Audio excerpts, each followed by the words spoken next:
السلام علیکم ورحمۃ اللہ وبرکاتہ۔ تحفہ یا علی مدد۔ آج ہم جن پیغمبر کا ذکر کریں گے یا جن نبی کا ہم ذکر کریں گے وہ جناب لوط علیہ السلام ہیں، اور ان کی قوم کی سزا جو عذاب الہی آیا ہے، صرف اس کے بارے میں ہی آج اس ویڈیو میں ڈسکس کریں گے۔ تو شروع کرتے ہیں۔ جناب لوط اس وقت زمین میں سینچائی کر رہے تھے جب وہ لوگ ان کے گھر آنے کی اجازت طلب کر رہے تھے، اور یہ اسی دن کا واقعہ ہے کہ جس کے اگلے دن کی قوم پر قیامت نازل ہونے والی تھی۔ حضرت لوط نے ان سے فرمایا، تم لوگ کون ہو؟ انہوں نے کہا، ہم غریب ہیں، آج آپ ہمیں پناہ مہمان بنا لیں۔ آپ نے فرمایا، اے میرے دوستو، اس شہر کے لوگوں میں ایک بری عادت رائج ہو گئی ہے، خداوند عالم ان پر لعنت کرے اور انہیں ہلاک کر دے۔ یہ لوگ مردوں کے ساتھ بدفعلی کرتے ہیں اور لوگوں کے مال و منال کو چھین لیتے ہیں۔ ان لوگوں نے کہا، ہم شہر میں تاخیر سے داخل ہوں گے تاکہ ہمیں کوئی دیکھ نہ سکے۔ جناب لوط علیہ السلام اپنے گھر گئے اور اپنی بیوی کو، جو کہ ان کی قوم کی طرفدار تھی، حکم دیا کہ مہمانوں کے لیے کھانا تیار کروایا، اور تاکید کی، ان لوگ مہمانوں کے بارے میں کسی کو خبر نہ ہو، اور اس بات کو ہر ایک سے پوشیدہ رکھنا، اور اس کی جزا میں اب تک کے تیرے گناہوں سے درگزر کروں گا۔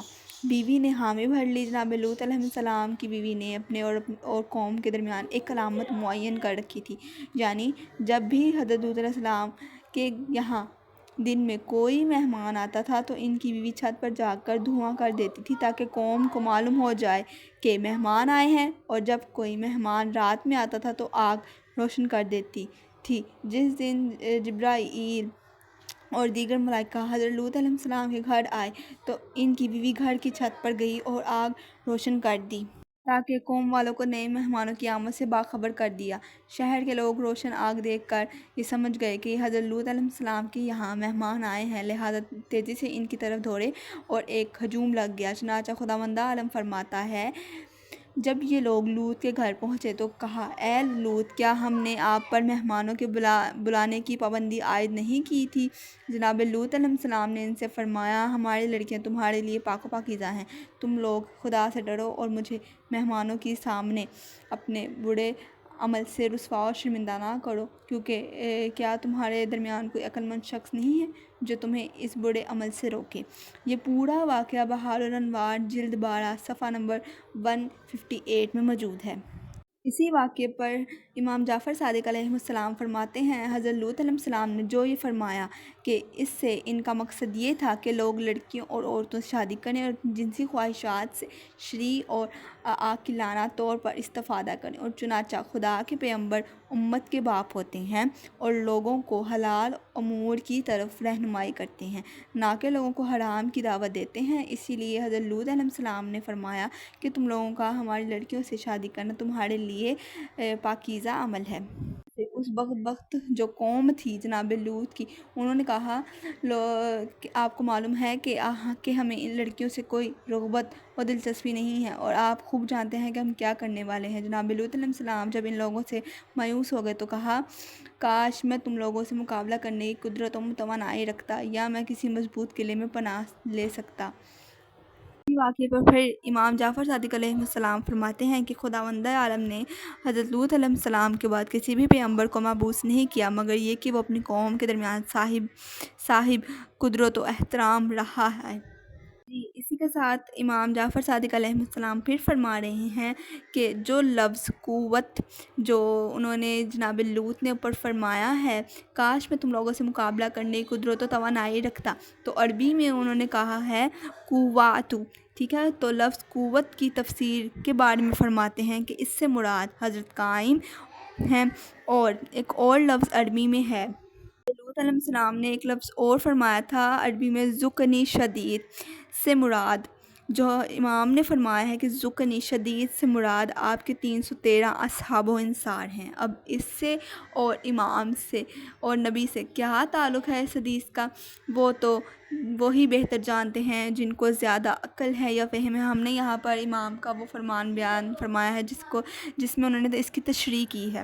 ہم جناب لوط علیہ السلام کے واقعے کی طرف چلتے ہیں کہ علی ابن محمد کہتے ہیں، اس وقت جبرائیل امین نے کہا، اے کاش ان لوگوں کو معلوم ہوتا کہ وہ کتنی قدرت و طاقت کے مالک ہیں۔ جناب لوط حضرت لوط نے جب یہ سنا تو ان سے پوچھا کہ تم لوگ کون تو انہوں نے کہا میں جبرائیل ہوں۔ حضرت لوط علیہ السلام نے کہا تم کس کام کے لیے مامور ہے؟ جبرائیل نے کہا تمہاری قوم کی ہلاکت کے لیے۔ جب جناب لوط کو معلوم ہوا کہ جبرائیل ان کی قوم پر عذاب کے لیے آئے ہیں تو انہوں نے کہا ابھی فوراً ان پر عذاب نازل کر دیجیے۔ جناب جبرائیل نے کہا ان پر عذاب کا وعدہ صبح میں ہے، کیا صبح قریب نہیں ہے؟ اسی سنہ میں قوم لوط نے حضرت لوط کے دروازے کو توڑ دیا اور ان کے گھر میں داخل ہو گئے۔ جبرائیل نے اپنے پروں سے ان کے چہروں پر مار کر انہیں اندھا کر دیا کہ خداوند عالم فرماتا ہے ان لوگوں نے حضرت لوط علیہ السلام سے مہمانوں کے بارے میں ناجائز مطالبات کرنے لگے تو ہم نے انہیں اندھا بنا دیا۔ جب قوم والوں نے ان کے حالات کا مشاہدہ کیا تو سمجھ گئے کہ ان پر عذاب نازل ہوا ہے۔ جبرائیل نے لوط علیہ السلام سے کہا جب رات کا کچھ حصہ گزر جائے تو آپ اپنے بچوں کو لے کر شہر سے باہر چلے جائیں اور آپ میں سے کوئی بھی پیچھے مڑ کر نہ دیکھے سوائے آپ کی بیوی کے، جو اس پر آنا ہے وہ آ کر ہی رہے گی۔ حضرت لوط علیہ السلام کی قوم میں ایک دانشمند تھا جس نے قوم سے کہا تم میں سے عذاب کا وعدہ ہے۔ لوط علیہ السلام نے کیا تھا وہ اب نازل ہو چکا ہے، لہذا تم لوگ ان پر نظر رکھو تاکہ وہ تمہارے درمیان سے نکل کر دوسری جگہ نہ جا پائیں۔ یہ جان لو کہ جب تک وہ تمہارے درمیان ہیں تم پر عذاب نازل نہیں ہوگا۔ بس قوم والوں نے حضرت لوط علیہ السلام کے گھر کا محاصرہ کر لیا اور ان پر کڑی نظر رکھی رہی۔ جبرائیل نے کہا اے لوط علیہ السلام آپ ان کے درمیان سے نکل جائیں۔ لوط علیہ السلام نے کہا ہم کس طرح باہر نکلیں گے؟ ان لوگوں نے گھر کا محاصرہ کر رکھا ہے۔ جبرائیل نے جناب لوط کے سامنے ایک نورانی ستون کھینچ دیا اور کہا آپ اس نور کے ذریعے باہر نکل جائیں لیکن آپ میں سے کوئی بھی پیچھے مڑ کر نظر نہ کرے۔ بس یہ لوگ زمین کے نیچے سے شہر سے باہر نکل گئے۔ گھر سے نکلتے وقت لوط علیہ السلام کی بیوی نے مڑ کر پیچھے دیکھا تو خداوند عالم نے ایک پتھر اس کی طرف بھیجا جس نے اس کا کام تمام کر دیا۔ جب صبح کا سورج طلوع ہوا تو ان چاروں ملائکہ میں سے ہر ایک شہر کے چاروں سمت چلے گئے اور زمین کو اس کے ساتوں طبقے سے اسے اکھاڑ کر ہوا میں ایسا اچھال دیا کہ آسمان میں رہنے والوں نے مرغیوں اور کتوں کی آوازیں سنی۔ پھر شہر کو ویران کر دیا اور خدا نے ان پر سنگ سیج پتھروں کی بارش کی۔ آیت کا ذکر قرآن مجید میں بھی ہے کہ اللہ تعالیٰ نے سنگ جیل پتھروں کی بارش کی تھی۔ آیت میں جہاں منضود سے مراد وہ مٹی ہے جو آپس میں چپکی ہوئی ہو اور مفسرین نے امام جعفر صادق علیہ السلام سے روایت کی ہے کہ آپ نے اس آیت جو قرآن میں نازل ہوئی ہے کے ذیل میں فرمایا اگر کوئی شخص قوم لوط کے فعل یعنی اغلال بازی کو حلال جانے تو وہ دنیا سے نہیں اٹھے گا مگر یہ کہ پروردگار عالم قوم لوط کو ہلاک کرنے والے پتھروں میں سے ایک پتھر اس پر مارے گا اور وہ ایسی پتھر کے بنا پر موت کے گھاٹ اتر جائے گا لیکن مخلوقات میں سے کوئی بھی اس پتھر کو نہیں دیکھ سکے گا۔